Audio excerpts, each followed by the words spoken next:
Welcome dear student to this lecture of manufacturing processes. As we know, we had started with the third unit, that is metal joining processes. In metal joining processes, we are particularly interested in welding process. So in previous lecture, we had seen basic definition of welding and its detailed classification and types of welding. Now, in this lecture, we will try to understand each type in detail. So let's start with the first most popular type of welding, that is called as arc welding. Now, arc welding is most widely used method of joining metal parts. As we already know, in definition of welding, welding is the process of joining two metals similar or dissimilar with the help of heat. तो heat आपका basic requirement होता है welding के लिए. So what is arc welding? Arc welding is a type of welding in which source of heat is electric arc. इसमें source of welding क्या होगा? Electric arc होगा. Now how this arc is generated? ये arc generate कैसे होती है? The arc is generated between anode of supply and cathode. दो electrode होते हैं, एनोड और कैथोड. इन दोनों के बीच में आर्क जनरेट होती है. When these two electrodes are brought together and separated by a small distance, that is 2 to 4 millimeter, such that the current continues to flow through a path of ionized particle called plasma. अब इसे थोड़ा समझते हैं. Arc generate कैसे होती है? When anode और cathode, हमारे पास दो इलेक्ट्रोड है. ये इलेक्ट्रोड सबसे पहले ब्रॉट टुगेदर, इन दोनों को पहले कनेक्ट किया जाता है. After that it is separated by a small distance. पहले उसे कनेक्ट करते हैं और फिर उसे सेपरेट करते हैं. तो उन दोनों के बीच में हम गैप जनरेट करते हैं. Gap, but very small gap. कितना गैप? 2 to 4 मिलीमीटर का गैप. सच दैट अगर गैप जनरेट होगा तो एक्चुअली दोनों का कांटेक्ट ब्रेक हो चुका है. हम सभी को पता है कि कंडक्शन के लिए कंडक्टर होना चाहिए. तो यहाँ तो कांटेक्ट ब्रेक हो चुका है. But as this gap is very small, that is 2 to 4 millimetre, the current continues to flow without any contact.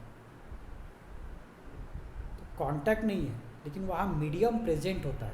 What is that medium? That medium is called as plasma. Plasma is nothing but ionised air. Air जब ion में separate हो जाती है, positive ion and negative ion, उस air को हम कहते हैं प्लाज्मा.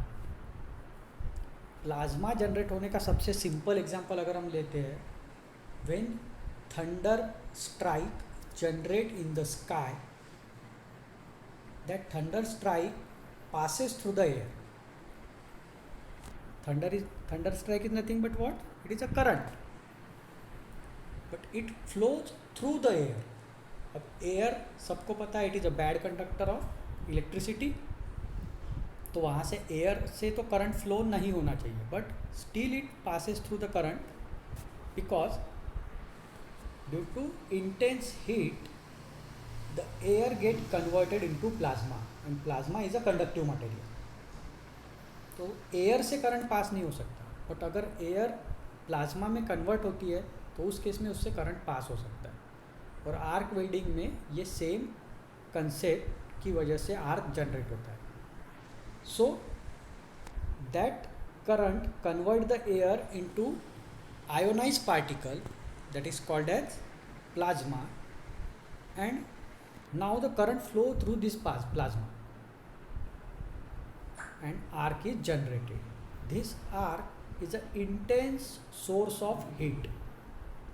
ये आर्क का टेम्परेचर बहुत हाई होता है, it is high enough to melt the metal like steels, steel को मेल्ट कर सकते हैं। So that is the concept behind arc welding. Plasma acts as a high resistance conductor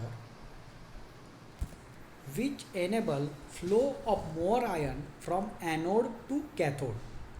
Heat is generated as ion strikes the cathode. अब आपको पता है अगर general conductor से भी हीट फ्लो होती है तो उसमें करंट फ्लो होता है तो उसमें हीट जनरेट होती है।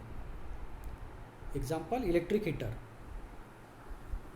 जितना रेजिस्टेंस ज़्यादा होगा उतनी हीट ज़्यादा जनरेट होगी। हीटर में हम सेम फिनोमेना यूज़ करते हैं, एक कंडक्टर से जिसका रेजिस्टेंस ज़्यादा है उसमें से हम करंट पास करते हैं, due to resistance of that conductor it get heated up, और वो हीट हम यूज़ करते हैं for any purpose, required purpose जो भी है। तो इलेक्ट्रिक हीटर इसी फिनोमेना पे वर्क करता है। So this plasma is nothing but a conductor with very high resistance, और हम सबको पता है जितना रेजिस्टेंस हाई होगा उतनी हीट ज़्यादा जनरेट होगी। तो आर्क की वजह से हीट क्यों जनरेट होती है? Because plasma act as a high resistance conductor. Electric energy is converted into heat energy. Approximately 1 kilowatt hour of electricity will create 250 calories or 1000 joules. तो 1 kilowatt per hour electricity 250 calories generate कर सकती है या 1000 joule generate कर सकती है। So that is the basic behind arc welding. The temperature of the centre of the arc is 6000 to 7000 degrees Celsius. This temperature is high enough to melt most of the metals. Arc के centre में 6000 to 7000 degree Celsius temperature, ये temperature इतना ज़्यादा है कि ये most of the सभी metal को मेल्ट कर सकता है। So sufficient temperature is generated for melting of the metal.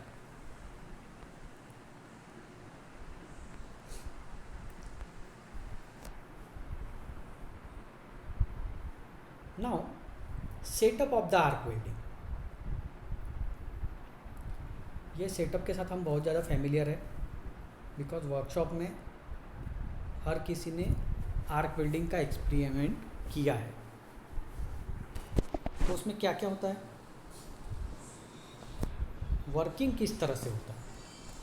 A pool of molten metal is form near electrode tip and electrode is moved along joint. Molten weld pool solidified in its way. हम electrode को workpiece के करीब लाते हैं, electrode और workpiece दोनों as a electrode act करते हैं। Molten metal electrode भी मेल्ट होता है, और जो पार्ट हमें वेल्ड करने वहाँ पर भी मेल्टिंग होता है। तो इन दोनों का मिला के मोल्टन मेटल का एक पूल जनरेट होता है। Pool means a spot where molten metal get collected. तो हम जिस जगह पर वेल्डिंग रिक्वायर्ड है उसके अलॉन्ग इलेक्ट्रोड को मूव करते जाते हैं, तो ये मोल्टन मेटल उसी हिसाब से आपका आगे मूव होता जाता है। and when this molten metal pool solidifies it form the joint। जैसे ही पूल सॉलिडिफाई होता है वैसे क्या फॉर्म होता है आपका वेल्डिंग जॉइंट। तो ये जनरलाइज डायग्राम है आपका। जो सेटअप हमने वर्कशॉप में देखा एग्जैक्टली सिमिलर सेटअप है। इलेक्ट्रोड, नाउ इलेक्ट्रोड, यहाँ पर ब्रैकेट में लिखा है कंज्यूमेबल और नॉन कंज्यूमेबल। इलेक्ट्रोड कंज्यूमेबल भी हो सकता है या नॉन कंज्यूमेबल भी हो सकता है। कंज्यूमेबल मतलब इलेक्ट्रोड खुद बर्न होते जाता है या इलेक्ट्रोड खुद मेल्ट होता है, that is called as consumable electrode, जो हमने वर्कशॉप में देखा है। दूसरा एक इलेक्ट्रोड होता है जो कभी मेल्ट नहीं होता, it never melts, it only generate the arc, खुद मेल्ट नहीं होता। उस समय आपको अलग से फिलर मेटल यूज़ करना पड़ता है या मेल्ट होने के लिए आपको सेपरेट मेटल का सप्लाई देना पड़ता है। So the first one is a electrode, this one is a arc जो एयर गैप में जनरेट होती है इलेक्ट्रोड और वर्कपीस के बीच में। सो दैट इज आर्क। वर्कपीस जहाँ पर आपको वेल्डिंग रिक्वायर्ड होती है। इलेक्ट्रोड होल्डर जो मशीन के साथ कनेक्टेड होता है। Electrode cable. Filler metal, filler metal कब यूज़ होगा, मैंने आपको पहले बताया था। Filler metal is only use in case of non consumable electrode. अगर इलेक्ट्रोड खुद मेल्ट नहीं होता है उस केस में आपको एक्सटर्नल फिलर मेटल यूज़ करना पड़ता है। इसलिए यहाँ पर क्या लिखा हुआ है, समटाइम्स, हमेशा यूज़ नहीं करना पड़ता। जब नॉन कंज्यूमेबल इलेक्ट्रोड होगा तभी आपका फिलर मेटल यूज़ होता है। If the electrode is consumable then there is no requirement of filler metal. Welding machine, AC और डीसी पावर सप्लाई, दो तरह के पावर सप्लाई होते हैं वेल्डिंग मशीन के लिए, that is alternate current and direct current power source. So it depends upon requirement and type of welding machine. Work cable, circuit complete करने के लिए वर्क के साथ हम मशीन का एक कॉर्ड कनेक्ट करते हैं, that is called as work cable.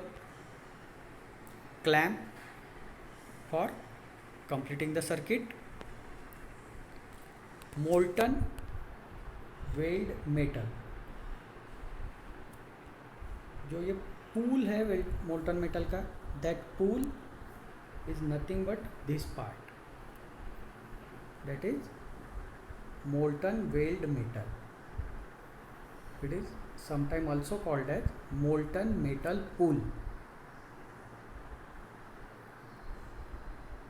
Solidified weld metal, जैसे ही ये रॉड सामने की तरफ मूव करेगा, जो पीछे मोल्टन मेटल है वो सॉलिडिफाइड होता जाएगा और आपका वेल्ड जनरेट होता जाएगा। So that is the solidified welded metal. Direction of travel, rod का डायरेक्शन ऑफ ट्रैवल है, पीछे वेल्डिंग जनरेट होता जाएगा, वेल्डिंग रॉड आगे आगे मूव होता जाएगा। So that is direction of travel.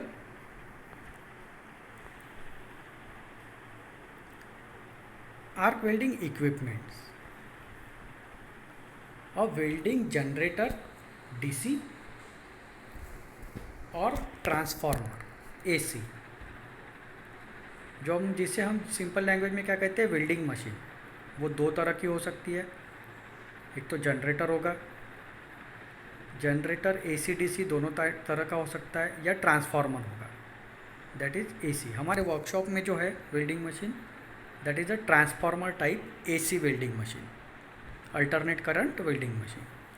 2 cables, 2 cable लगती है, वन फॉर वर्क, वर्क के साथ क्लैम्प करने के लिए एक, और दूसरा होता है इलेक्ट्रोड होल्डर के साथ। So that is 2 cable which are connected with the machine. Electrode holder cable के साथ कनेक्ट होता है, इलेक्ट्रोड होल्डर। इलेक्ट्रोड जो कंज्यूमेबल या नॉन कंज्यूमेबल दोनों तरह का हो सकता है। प्रोटेक्टिव शील्ड, फेस और आईज को प्रोटेक्ट करने के लिए प्रोटेक्टिव शील्ड आपको लगती है। ग्लोव्स, क्योंकि हाई टेम्परेचर पर आप वर्क कर रहे हो तो सेफ्टी के लिए प्रोटेक्टिव शील्ड और ग्लोव्स दोनों रिक्वायर्ड है। वायर ब्रश और क्लीनअप, वेल्ड बनने के बाद उसे क्लीनअप करने के लिए वायर ब्रश होता है। क्लीनअप के ही लिए चिपिंग हैमर भी होता है, इससे आप चिप को रिमूव करते हो, ऑक्साइड चिप्स को। Goggles, again a protective gear. So these are the welding equipment. Now हमने देखा दो तरह की मशीन हो सकती है, एक तो एसी या दूसरी फिर DC. So according to the power source, welding generator हो सकता है या ट्रांसफार्मर। तो पावर सोर्स के अकॉर्डिंगली आप आर्क वेल्डिंग मशीन को आइडेंटिफाई कर सकते हो। So arc welding power source क्या क्या होते हैं? Now the main requirement of power source is to deliver controllable current at a voltage according to the demand of the welding process being used. Power source का requirement क्या है? एक controllable current का supply आपको देना है जो voltage के अकॉर्डिंगली वेरी होना चाहिए। और वोल्टेज किस पे डिपेंड होगा? Demand of the welding process, according to the welding process. तो करंट को कंट्रोल हम इजीली कर सके ऐसा पावर सोर्स आपके पास होना चाहिए, ये रिक्वायरमेंट है पावर सोर्स की। Each welding process has distinct difference from one another, both in the form of process controls required to accomplish a given operating condition and the consequent demand on the power source. तो power source हर प्रोसेस के हिसाब से बदलता जाता है या रिक्वायरमेंट बदलती जाती है, क्योंकि हर प्रोसेस की अपनी डिफरेंट रिक्वायरमेंट होती है। Therefore arc welding power sources are playing very important role in welding. The conventional welding power sources are, तो पावर सोर्स सिलेक्ट करना वेल्डिंग प्रोसेस के सक्सेस के लिए इम्पॉर्टेंट होता है। तो कन्वेंशनल पावर सोर्सेस हमारे पास चॉइसेस क्या अवेलेबल है? दीज चॉइसेस आर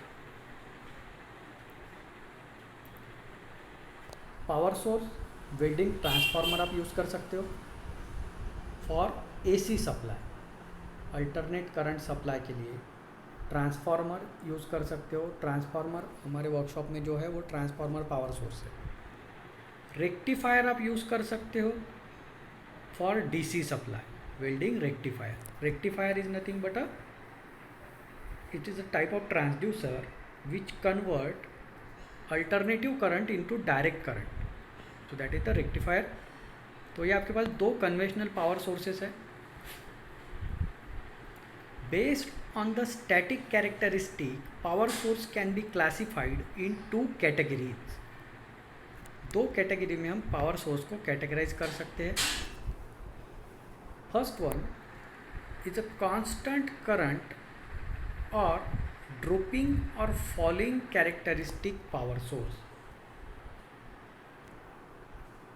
आप डायग्राम में देख सकते हो, this is called as constant current और फॉलिंग कैरेक्टरिस्टिक पावर सोर्स। अब इस डायग्राम में आप देख सकते हो एक्स एक्सिस के अलॉन्ग दिया है करंट और वाई एक्सिस के अलॉन्ग दिया है वोल्टेज। कांस्टेंट करंट का मतलब क्या होना चाहिए? कांस्टेंट करंट, अगर मैं कहता हूँ करंट कांस्टेंट है, तो अगर ये आपके दो एक्सिस है, this is current axis, this is voltage axis. Constant voltage means voltage is constant parallel to x axis, ये लाइन शो करेगी कांस्टेंट वोल्टेज। और कांस्टेंट करंट मतलब current is not changing, current में कोई भी चेंज नहीं हो रहा है। Voltage is changing along the y axis but current is not changing, and along x axis current is changing but voltage is not changing. तो यहाँ जो पिंक लाइन है ये कांस्टेंट वोल्टेज लाइन है और यहाँ जो पर्पल लाइन है that is the constant current line. तो इस डायग्राम में कहीं पर भी कांस्टेंट करंट लाइन आपको दिखाई देती है क्या? नहीं। but still it is called as constant voltage characteristic. Why? The reason behind is this: when voltage change from V0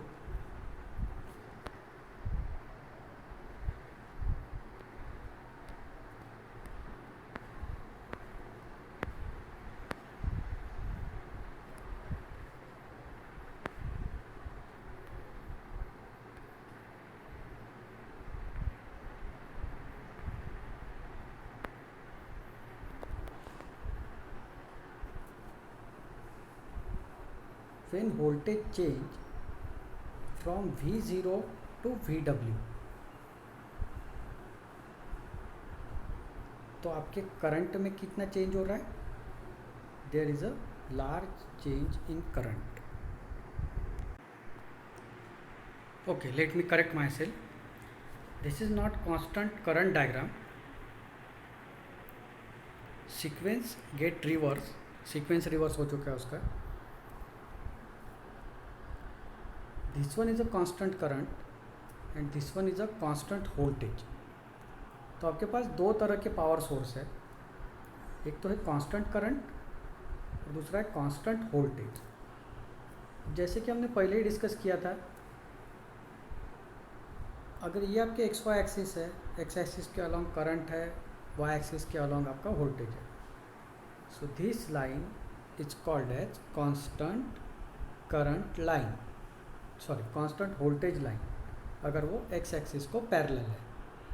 और कांस्टेंट करंट लाइन कैसे होगी? When it is parallel to y axis, it is called as constant current line. क्योंकि for any change in voltage, current is not changing for the pink line. For purple line, for any change in current, voltage is not changing. There is a single value of voltage. तो ये single value of voltage और यहाँ एक single value of current है, चाहे voltage कुछ भी हो. लेकिन तो यहाँ पर आपका पहला पावर सोर्स की डायग्राम कौन सी है? This one, that is constant current, and this one is the constant voltage diagram. लेकिन दोनों डायग्राम में आपके पास ना कांस्टेंट करंट की लाइन है ना कांस्टेंट वोल्टेज की लाइन है. But still the first one is called as constant voltage because, let's see this diagram. यहाँ पर देखिए, when there is a large change in current, current में चेंज देखिए, this one is a very large change in current. And for the same change in current, there is very small change in voltage.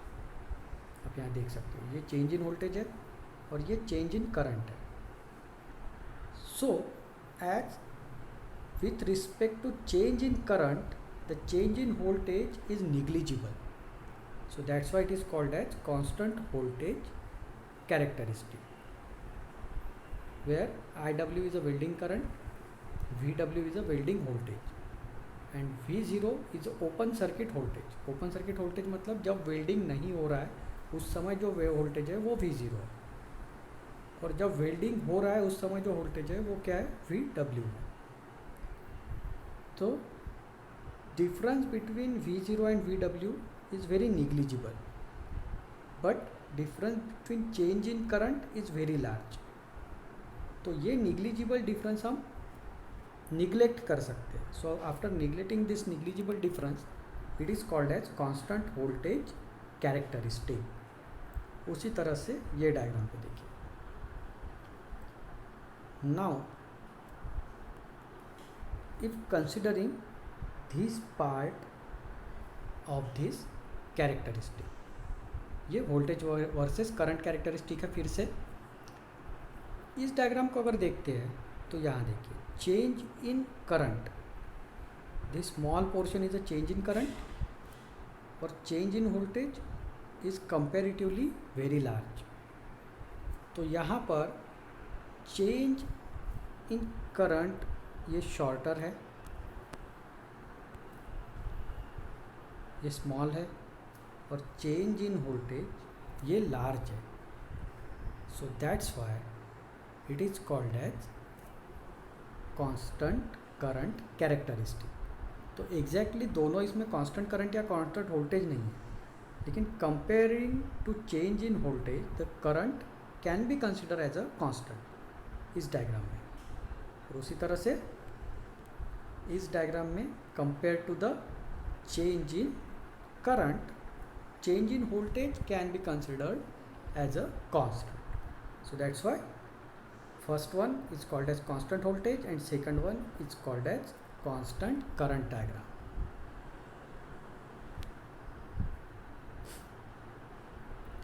Selection of type of welding current. अब AC या DC ये हम कैसे select करेंगे?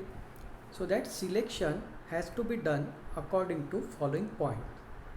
Thickness of plate और sheet to be welded. पहला selection criteria होता है आपका वर्क पीस का थिकनेस क्या है, what is the thickness of work piece to be welded.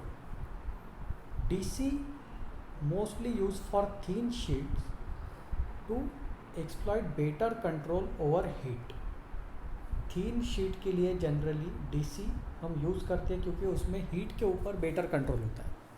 Localise control provide करते हैं हम कि हीट कहाँ पर ज़्यादा होनी चाहिए, कहाँ पर कम होनी चाहिए। इसलिए थीन शीट के लिए हमको हीट अच्छी तरीके से कंट्रोल करनी आनी चाहिए। So that's why thin sheet के लिए आप डीसी यूज़ करते हो और मीडियम शीट के लिए आप जनरली एसी प्रीफर करते हो। Length of cable required, machine से कितने दूर पर तक आपको केबल लेके जाना है, द वेल्डिंग केबल्स, उसके ऊपर भी आपका पावर सप्लाई का सिलेक्शन डिपेंड होता है या selection of current type. AC for situation where long cables are required during welding as they cause less voltage drop.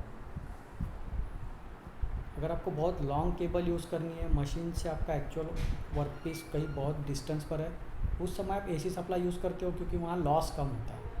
DC supply prefer तब होता है जब शॉर्ट डिस्टेंस की केबल आप यूज़ करते हो। Ease of arc initiation and maintenance needed even with low current, DC preferred over AC. अगर आपको फास्ट आर्क जनरेट करनी है या फिर आर्क को कॉन्स्टेंटली मेंटेन रखना है, ये दोनों चीज़ें डीसी में इजीली कर सकते हो आप compare to AC. Arc AC DC में जल्दी जनरेट होती है और उसे इजीली मेंटेन कर सकते हो। आर्क ब्लो, आर्क ब्लो मतलब क्या होता है? आर्क ब्लो मतलब सडनली आर्क एकदम एक्सप्लोड हो जाती है, that is called as arc blow. AC helps to overcome the arc blow as it is primarily observe with DC only. Arc blow generally AC में नहीं होता है, ये डीसी में होता है। तो अगर आर्क ब्लो नहीं होना चाहिए तो आप एसी सप्लाई प्रीफर करते हो। Odd position welding, odd position पर वेल्डिंग है, जैसे ओवरहेड छत के ऊपर आपको वेल्डिंग करना है अपोजिट डायरेक्शन में, या किसी ऐसे पोजीशन में वेल्डिंग है जो अपवर्ड पोजीशन है, इजी टू हैंडल पोजीशन नहीं है, उस समय क्या प्रीफर करोगे आप? DC is preferred over AC for odd position welding, vertical and overhead. छत पे वेल्डिंग है या वर्टिकल पोर्शन पे वेल्डिंग है, due to better control over heat input. Heat आप लोकलाइज कंट्रोल कर सकते हो डीसी करंट में या डीसी सप्लाई। एसी सप्लाई में आप लोकलाइज कंट्रोल नहीं कर सकते। So that's why odd position पर वेल्डिंग है तो आप डीसी प्रीफर करते हो। Polarity selection for controlling the melting rate, penetration and welding deposition rate. आपको बहुत सारी चीज़ें अगर कंट्रोल करनी है, जैसे मेल्टिंग रेट, मेटल कितना फास्ट मेल्ट होना चाहिए, कम होना चाहिए, ज़्यादा होना चाहिए, ये अगर कंट्रोल करना है। पेनिट्रेशन, मेटल की डेप्थ, मोल्टन मेटल की डेप्थ क्या होनी चाहिए, कितने डेप्थ तक मोल्टन मेटल मेल्ट होना चाहिए, वो इसे कहते हैं penetration.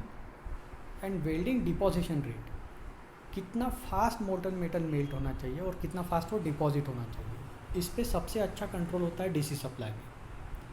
So here DC is preferred over the AC. AC gives the penetration and electrode melting rate somewhat in between that is offered by DCEN and DCEP. DC में दो sub type होते हैं, पहला DCEN एंड दूसरा DCEP। तो DCEN and DCEP इन दोनों के बीच में AC करंट आता है। There are two types of DC supply, DCEN, DCEP। ये क्या है हम देखेंगे। इन दोनों के प्रॉपर्टी का एग्जैक्टली सेंटर में अगर किसी की प्रॉपर्टी आती है तो वो है AC power supply. Now what is DCEN and DCEP? DCEN DCEP है क्या?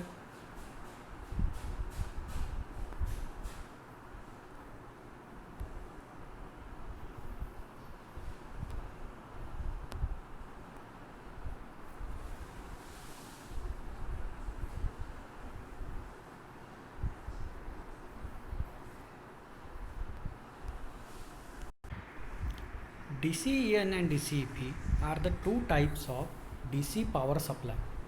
डायरेक्ट करंट पावर सप्लाई के दो टाइप्स हैं।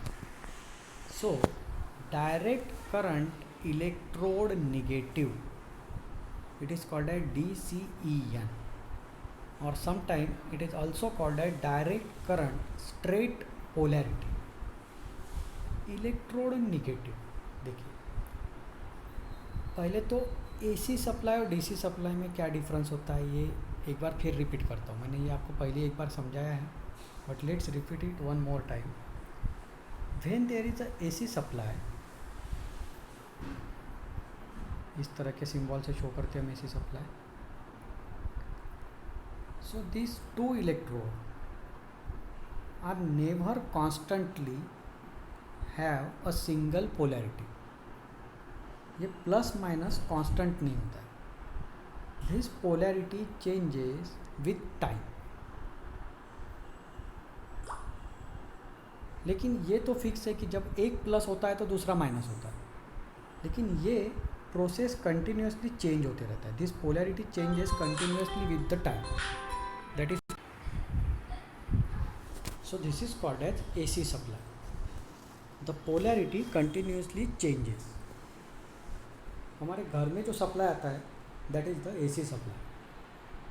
इसमें क्या होता है, ये प्लस माइनस पोलैरिटी इलेक्ट्रोड के दोनों पॉइंट के अलावा कंटिन्यूसली चेंज होती रहती है, and that is measured in hertz. उसे कहते हैं frequency. So in our house hold supply this frequency is near about 50 to 60 hertz. एक सेकंड में इलेक्ट्रोड के बीच में प्लस माइनस 60 या 50 बार चेंज होते रहता है। So that is the quite high frequency. इतने फास्ट रेट में ये सप्लाई चेंज होते रहता है। So that is called as AC supply. But in DC supply, which is common example of DC supply is a battery. DC supply में क्या होता है, DC supply is a fix kind of supply. इसमें electrode हमेशा fix होते हैं, plus minus इस तरह से शो किया जाता है DC सप्लाई। दो पैरेलल लाइन, एक छोटी एक बड़ी। Large line denote positive electrode and small line denotes negative electrode. So in DC supply the polarity is always constant. तो सपोज एक AC वेल्डिंग मशीन है और दूसरी DC वेल्डिंग मशीन है। This one is a AC welding machine and another one is a DC welding machine. Now here AC में आपके पास कोई option नहीं है। अगर आप यहाँ पर इलेक्ट्रोड कनेक्ट करते हो तो ये इलेक्ट्रोड एक बार पॉजिटिव होगा, कुछ देर में नेगेटिव होगा। ये पॉजिटिव नेगेटिव कंटिन्यूस होते रहेगा। उसी तरह से यहाँ पे आप वर्क पीस कनेक्ट करोगे, यहाँ पे इलेक्ट्रोड कनेक्ट किया मैंने और इस पोजीशन पे वर्क पीस। तो AC की कंडीशन में इलेक्ट्रोड कभी पॉजिटिव होगा कभी नेगेटिव होगा। उसी तरह से वर्क पीस कभी पॉजिटिव होगा कभी वर्क पीस नेगेटिव होगा। ये कंटिन्यूसली चेंज होते रहेगा, एक सेकंड में 60 या 50 बार। But in case of DC supply आपके पास पर्टिकुलर ऑप्शन अवेलेबल है। आप यहाँ पर इलेक्ट्रोड कनेक्ट कर सकते हो। इस केस में क्या हो जाएगा, इलेक्ट्रोड हमेशा पॉजिटिव सप्लाई से कनेक्ट रहेगा क्योंकि ये चेंज नहीं होने वाला, ये कांस्टेंट है। तो दो ऑप्शन आपके पास है, एक तो इलेक्ट्रोड पॉजिटिव या दूसरा ऑप्शन है इलेक्ट्रोड नेगेटिव। और ये परमानेंट रहेगा ये सप्लाई, क्योंकि वेरिएबल नहीं होता है। तो इलेक्ट्रोड पॉजिटिव एक ऑप्शन है, इलेक्ट्रोड नेगेटिव दूसरा ऑप्शन है। इन दोनों ऑप्शन के अपने अपने एडवांटेजेस या यूजेस या डिसएडवांटेज या एप्लीकेशंस हैं। तो ये समझ में आ गया। एसी सप्लाई में इलेक्ट्रोड और वर्कपीस दोनों पॉजिटिव नेगेटिव कंटिन्यूसली होते रहते हैं, लेकिन डीसी सप्लाई में आपके पास चॉइस करने के लिए ऑप्शन है। एक तो इलेक्ट्रोड आप पॉजिटिव के साथ कनेक्ट करो, फिर वर्कपीस नेगेटिव हो जाएगा, या फिर इलेक्ट्रोड नेगेटिव के साथ कनेक्ट करो, उस केस में वर्कपीस पॉजिटिव होते रहेगा और ये चेंज नहीं होगा विथ रिस्पेक्ट टू टाइम। सो पहला ऑप्शन हम पहले डिस्कस कर रहे हैं। इलेक्ट्रोड हमने कहाँ पर कनेक्ट किया है? निगेटिव इलेक्ट्रोड के साथ। डायरेक्ट करंट में पहला ऑप्शन हम क्या चूज कर रहे हैं? Electrode is connected with the negative electrode. It is called as direct current electrode negative. Sometime it is also referred as direct current straight polarity। तो इसे हम कहते हैं DCEN या पॉपुलरली DCSP, स्ट्रेट पोलैरिटी कहते हैं। जब भी हम इलेक्ट्रोड निगेटिव के साथ कनेक्ट करते हैं तो उसे कहते हैं स्ट्रेट पोलैरिटी, या सिंपली ध्यान में रखिए डायरेक्ट करंट इलेक्ट्रोड निगेटिव।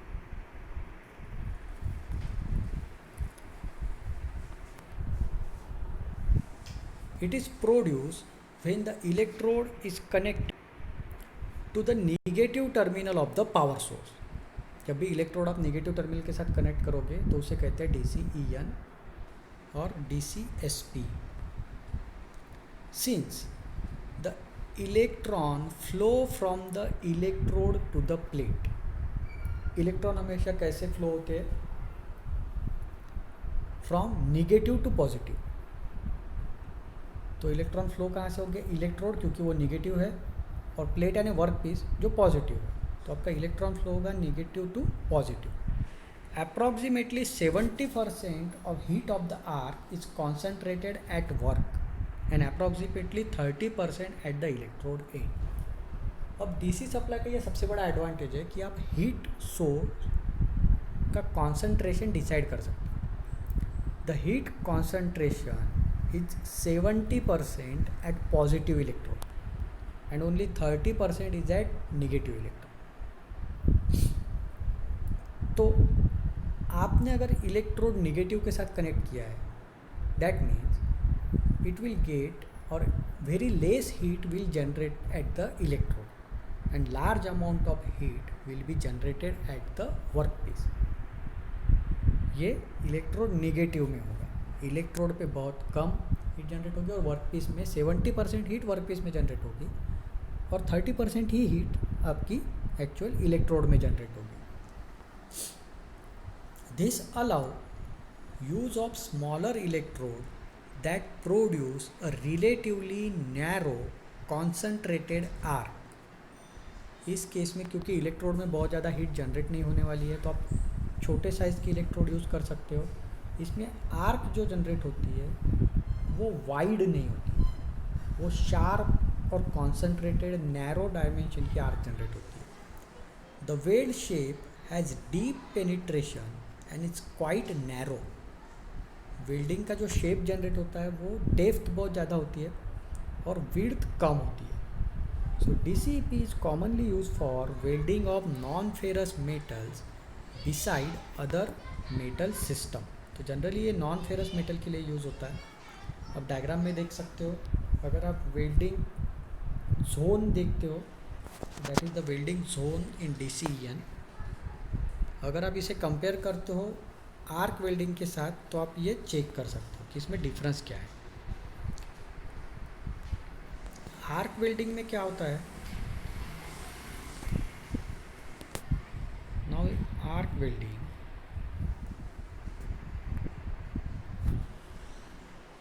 ये जो डेप्थ है,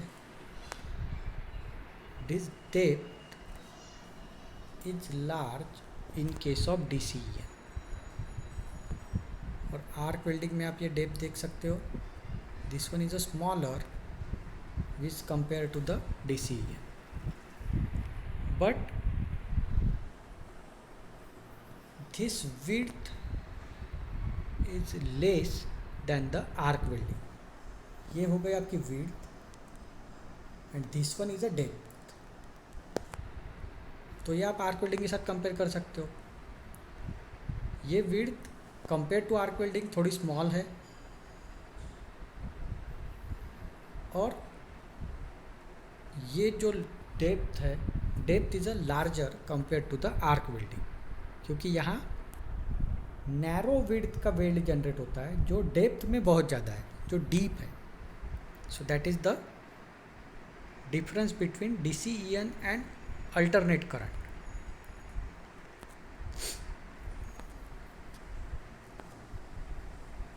नाउ सेकंड वन, जब आप इलेक्ट्रोड पॉजिटिव टर्मिनल के साथ कनेक्ट करते हो, that is called a direct current electrode positive. पहला इलेक्ट्रोड नेगेटिव जिसमें लार्ज डेप्थ का वेल्ड जनरेट होता है which has narrow width.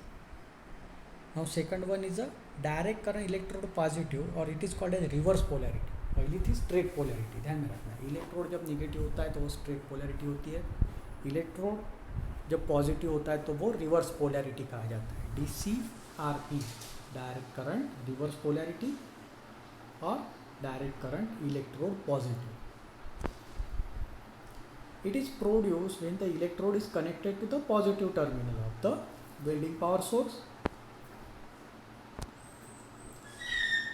In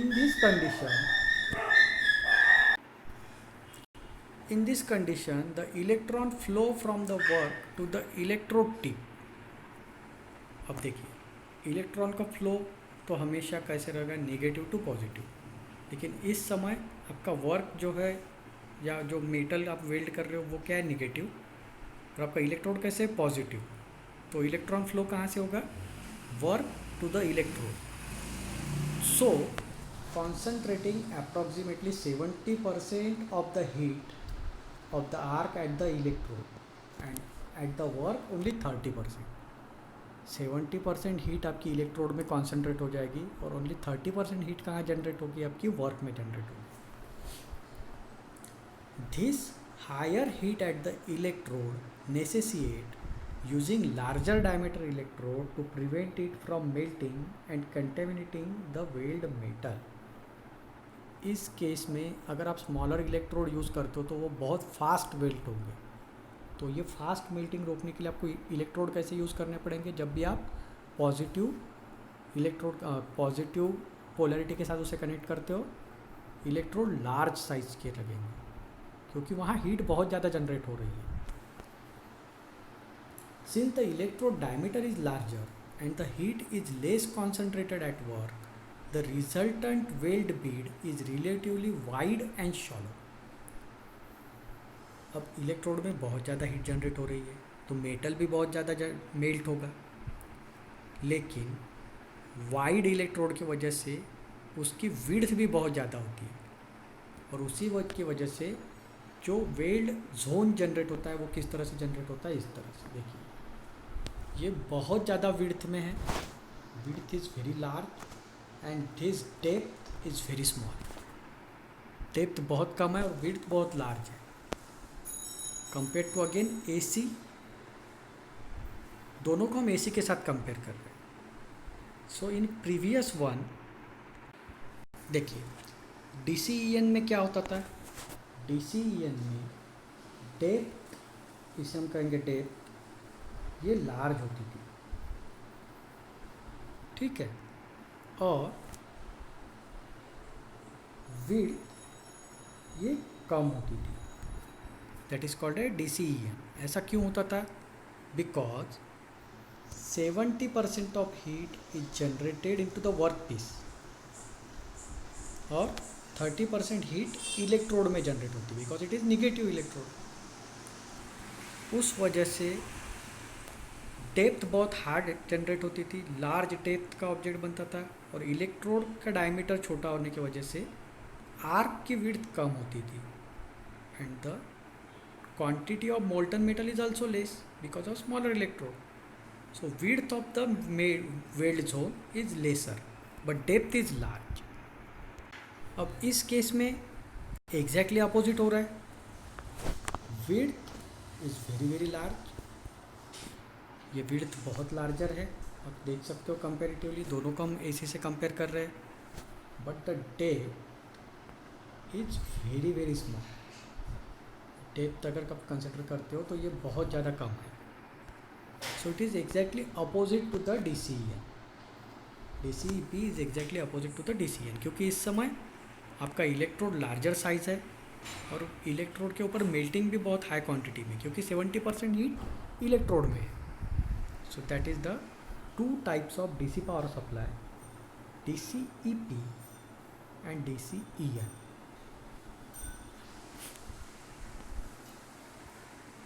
now comparing all this three, ये कभी कभी पूछा जाता है कंपैरिजन DCEN, DCEP और AC, इनका कंपैरिजन क्या है।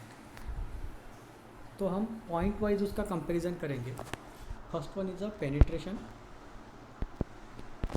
DCEP में मीडियम पेनिट्रेशन होता है, क्योंकि जब इलेक्ट्रोड पॉजिटिव है तो पेनिट्रेशन कम होता है, विड्थ बहुत ज़्यादा होती है, ये हमेशा ध्यान में रखना है। इलेक्ट्रोड पॉजिटिव में क्या होता है, पेनिट्रेशन कम, विड्थ बहुत ज़्यादा। DC करंट में पॉजिटिव टर्मिनल पे 70% हीट जनरेट होगी, नेगेटिव टर्मिनल पे 30% हीट जनरेट होगी।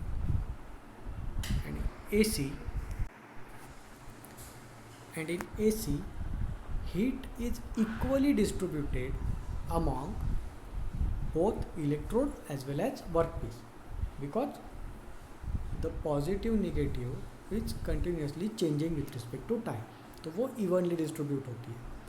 तो इसलिए मैंने कहा था कि DCEN और DCEP इन दोनों के एग्जैक्टली सेंटर में कौन है, AC। फिर से देखते हैं पेनिट्रेशन। पेनिट्रेशन मतलब डेप्थ, वेल्ड जोन का डेप्थ कितना लार्ज होगा, that is called as penetration. तो DCEP में सबसे कम पेनिट्रेशन होता है, very less penetration in DCEP, because electrode is positive and large diameter electrode is use and only 30% heat is generated in the work piece, इसलिए penetration बहुत कम होता है। DCEN में मैक्सिमम पेनिट्रेशन होता है, because electrode is small, arc is small in diameter and larger in penetration. AC इन दोनों के बीच में मॉडरेट पेनिट्रेशन, DCEP इतना कम भी नहीं और DCEN इतना ज़्यादा भी पेनिट्रेशन नहीं। ऑक्साइड क्लीनिंग, आर्क के वजह से ऑक्साइड लेयर क्लीन करने में कौन अच्छा है, DCEP best cleaning, because arc is larger in diameter and very high temperature is generated at the electrode, so best cleaning देता है DCEP, that is electrode positive। worst cleaning DCEN सबसे ख़राब cleaning देता है, क्योंकि इलेक्ट्रोड पे कुछ भी हीट जनरेट नहीं होती है। And AC is always moderate, AC तो आपको ध्यान में रखने की ज़रूरत नहीं, इन दोनों के बीच में AC हमेशा रहेगा। तो आपको जनरली ध्यान में क्या रखना है, DCEP में क्या है, DCEN में क्या है। AC is always moderate. Filler deposition rate, metal deposit होने का rate. So DCEP has a highest filler deposition rate, उसी की वजह से क्या होता है, विड्थ बहुत ज़्यादा हो जाती है, मोल्टन मेटल बहुत हाई अमाउंट में मेल्ट होके वेल्ड जोन में डिपॉजिट होना स्टार्ट होते हैं, that's why the width of the weld zone is larger, so higher filler deposition rate. DCEN में बहुत कम फिलर डिपॉजिशन रेट होता है, लो फिलर डिपॉजिशन रेट, और इन दोनों के बीच में कौन है, AC alternate. Distortion, HAZ and residual stresses. Distortion मतलब due to high temperature shape of object change हो जाना, उसे कहते हैं डिस्टॉर्शन। एक्चुअल जो शेप है वो टेम्परेचर की वजह से चेंज हो जाना, बेंड होना, या फिर उसमें और कोई चेंजेस आ जाना dimension wise, that is called as distortion. HAZ is called as heat affected zone. Heat affected zone मतलब अगर ये आपका ऑब्जेक्ट है जहाँ आपको वेल्डिंग करना है, दीज आर टू ऑब्जेक्ट और इन दोनों को मुझे कनेक्ट करना है, तो इस पॉइंट पर अगर वेल्डिंग होती है तो उस केस में जो हीट जनरेट होती है वो पूरे के पूरे आपके दोनों ऑब्जेक्ट में ट्रैवल नहीं करेगी, वो एक लिमिट तक, सपोज इस एरिया तक उस हीट के वजह से इफेक्ट हो रहा है. So this zone is called as heat affected zone. ये हीट अफेक्टेड जोन एसी में तो मॉडरेट रहेगा हमेशा की तरह. ये हीट अफेक्टेड जोन सबसे ज़्यादा कब रहेगा, जब मैक्सिमम हीट कॉन्सेंट्रेशन कहाँ पर होगा, वर्क पीस में. और जब मिनिमम हीट कॉन्फ़िगरेशन होगा वर्क पीस में, तो ये हीट अफेक्टेड जोन स्मॉलर रहेगा. मैक्सिमम हीट कॉन्सेंट्रेशन जब वर्क पीस में होगा तब ये लार्जर साइज में रहेगा. And residual stresses are nothing but permanent stresses induce in the material due to change in temperature. क्योंकि एक पर्टिकुलर जगह पे टेम्परेचर चेंज हो रहा है, बाकी मटेरियल का टेम्परेचर रूम टेम्परेचर पे है. So due to this temperature difference some stresses are permanently induce at the welding spot. जिस जगह पे वेल्डिंग हुई है यहाँ वहाँ पर स्ट्रेस जनरेट होती है due to sudden rise in temperature and again it is fall down. तो इस टेम्परेचर चेंजेस की वजह से वहाँ पर परमानेंट स्ट्रेसेस इंड्यूस होती है, that is called as residual stresses. तो DCEP, direct current electrode positive. DCEP में क्या होगा, इलेक्ट्रोड इज पॉजिटिव तो 70% आपकी हीट कहाँ जनरेट होगी, इलेक्ट्रोड में. बस 30% हीट आपकी कहाँ जनरेट हो रही है, वर्क पीस में. तो वर्क पीस में बहुत कम हीट है, वर्क पीस के ऊपर हीट का कुछ ज़्यादा इफेक्ट नहीं होगा. उसी के वजह से यहाँ डिस्टॉर्शन भी कम होता है, very less distortion. Narrow HS head, क्योंकि 30% हीट की वजह से बहुत कम हीट अफेक्टेड जोन जनरेट होगा, लार्ज हीट अफेक्टेड जोन नहीं होगा. और रेसिडुअल स्ट्रेसेस भी कम होती हैं. इन तीनों के पीछे ये रीज़न है कि वर्क पीस में 30% ही हीट जनरेट हो रही है, 70% हीट तो आपकी इलेक्ट्रोड में जनरेट होती है. So DCEP is better for controlling distortion, heat affected zone that is HSZ and residual stresses. इन तीनों के ऊपर अच्छा कंट्रोल होता है DCEP में जब आप इलेक्ट्रोड पॉजिटिव लेते हो. DCEN, ये तो ऑब्वियस है, 70% हीट आपका वर्क पीस में जनरेट हो रहा है. So large amount of heat is generate in work piece. So DCEN gives high distortion, wide heat affected zone and high residual stresses. हमेशा की तरह यहाँ DCEN नहीं होना चाहिए. Instead of DCEN it is AC. इसे आप AC कंसिडर कर लीजिए. AC में moderate level of distortion SSZ and residual stresses. As usual इसमें ये मॉडर्न लेवल पे होगा, moderate. Potential difference requirement. In case of AC, the open circuit voltage, that is voltage required to initiate the arc, is quite large, usually between 80 to 100 volt. जब आप AC supply select करते हो welding के लिए, तो उस समय arc generate करने के लिए जो वोल्टेज रिक्वायर्ड होता है, that voltage is 80 to 100 volt.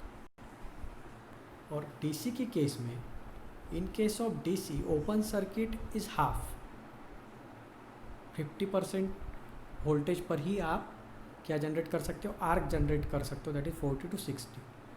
Where आज वर्किंग वोल्टेज, ये तो जनरेट करने के लिए इनिशियली लार्ज वोल्टेज लगता है 40 to 60. वर्किंग वोल्टेज DC में कितना रिक्वायर्ड है, 80 to 30 volt. So in case of AC supply voltage requirement is larger and DC supply voltage requirement is smaller. तो ये आपको तीनों के कंपैरेटिव डिफरेंसेस है. Metal transfer in arc welding. What is metal transfer in arc welding? So before going for metal transfer in arc welding, let's have a video visualization of arc welding, जिससे हमें थोड़ा और अच्छे से arc welding समझने में मदद होगी. How arc welding works?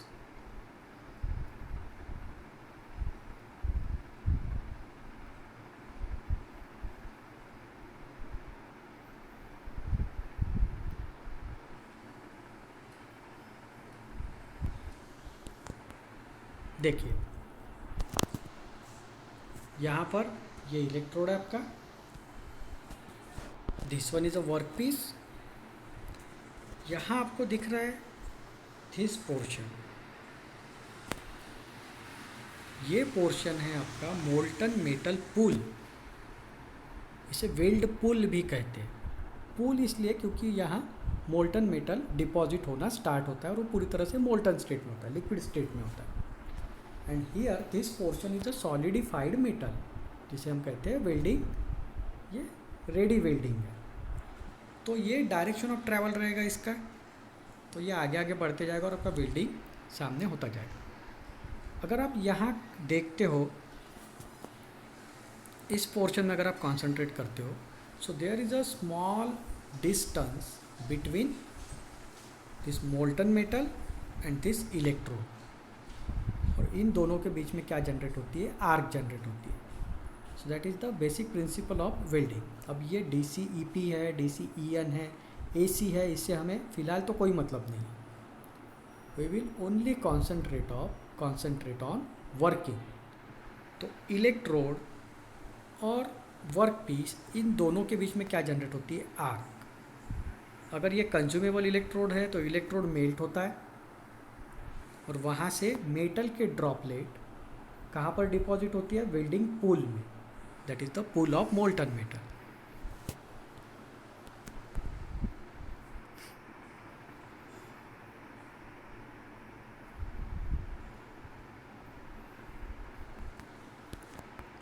देखिए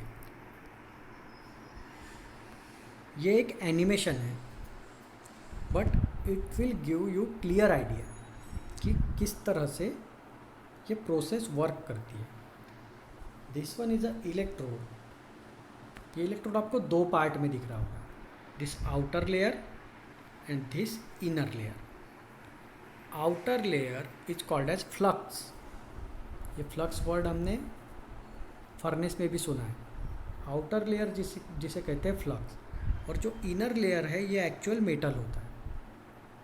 फ्लक्स का काम है रिडक्शन एटमॉस्फेयर बनाना, रिड्यूसिंग एटमॉस्फेयर, ताकि मोल्टन मेटल जो हाई टेम्परेचर पर है उसका ऑक्सीडेशन कम से कम हो। ऑक्सीडेशन नहीं होना चाहिए, oxidation we always try to avoid. तो यहाँ पर भी हमें ऑक्सीडेशन अवॉइड करना है।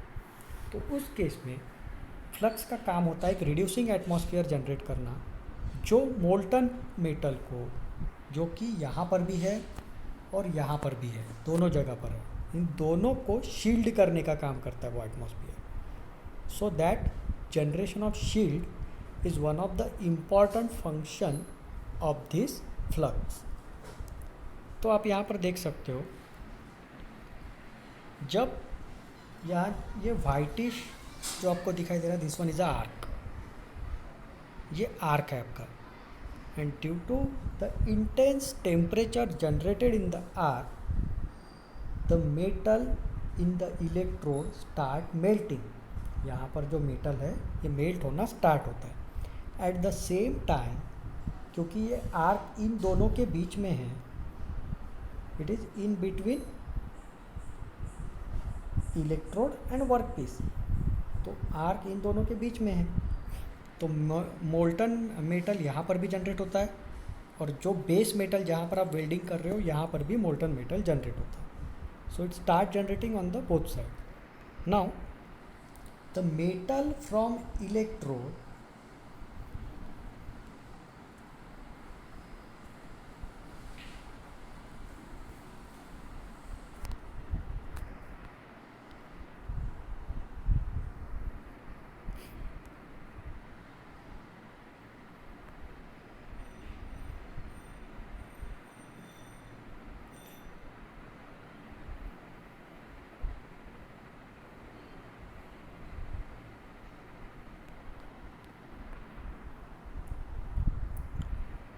now the metal here start deposited into the molten metal pool।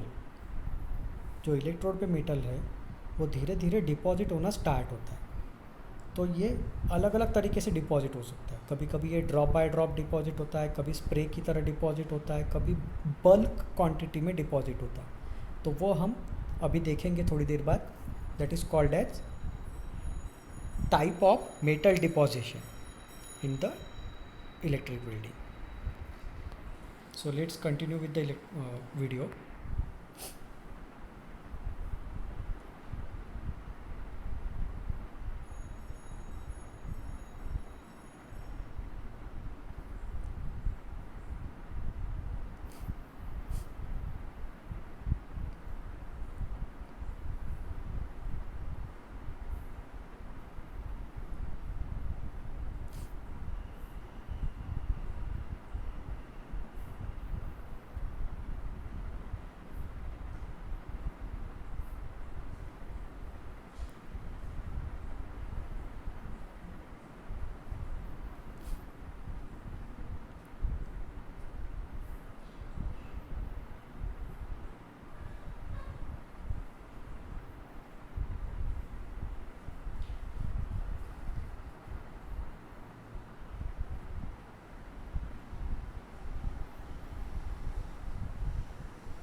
So as we seen in the video, हमने देखा कि इलेक्ट्रोड से मेटल मेल्ट होने के बाद वो ट्रांसफ़र होता है कहाँ पर, मोल्टन मेटल पूल में. तो ये ट्रांसफ़र के अलग अलग मेथड हो सकते हैं and depending upon the method of transfer the quality of weld depend. Metal of transfer पे क्वालिटी ऑफ वेल्ड बहुत तरीके से डिपेंड होता है. तो हमें ये ट्रांसफ़र की अलग अलग मेथड देखनी है. So metal transfer in arc welding, that is our next topic. Number one transfer type, it is called as deep transfer.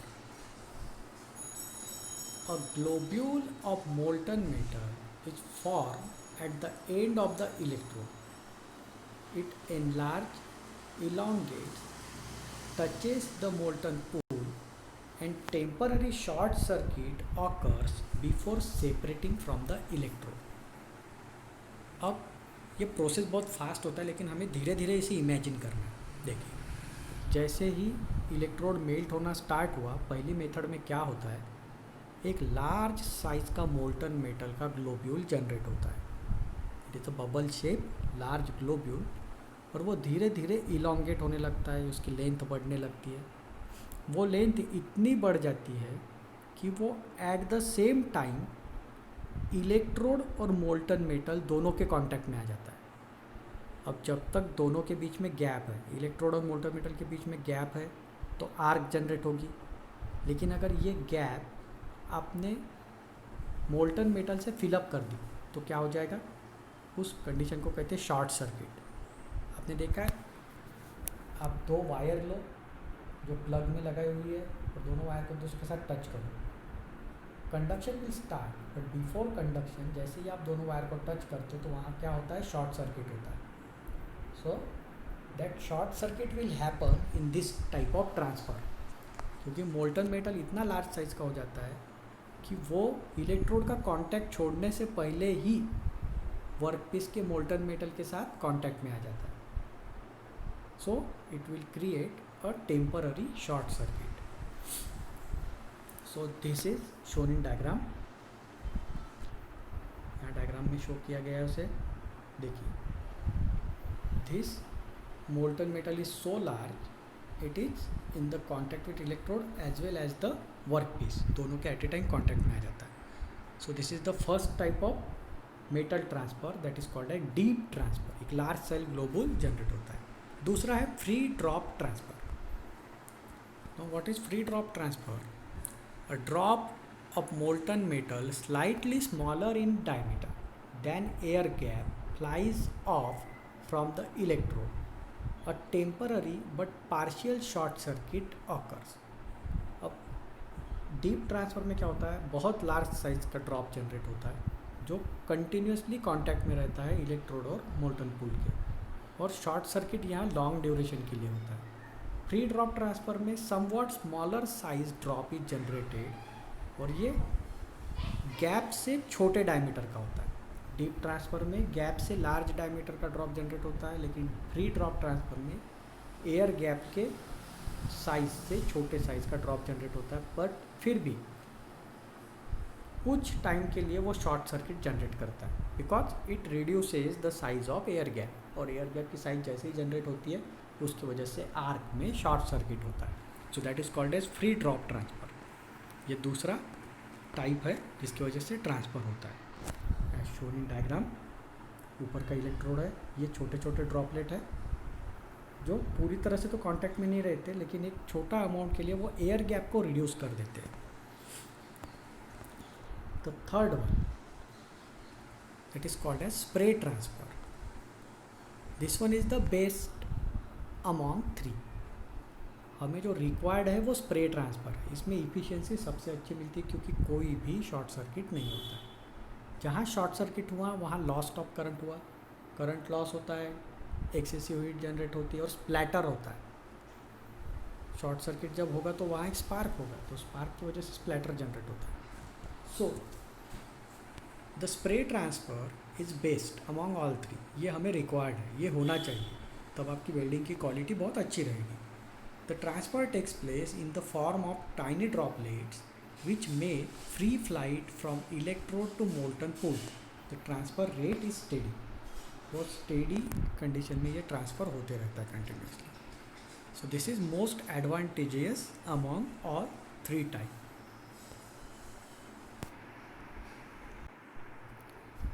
तो यहाँ पे अब एक वीडियो से देखेंगे कि ये ट्रांसफ़र किस तरह से होती है। तो 3 स्टैंडर्ड ट्रांसफ़र है आपके, ये हमारे 3 स्टैंडर्ड ट्रांसफ़र है।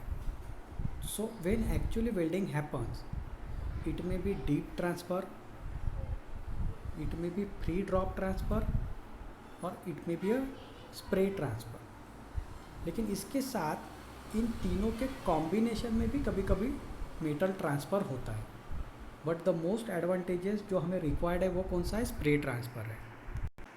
So let watch one video about this type of transfer.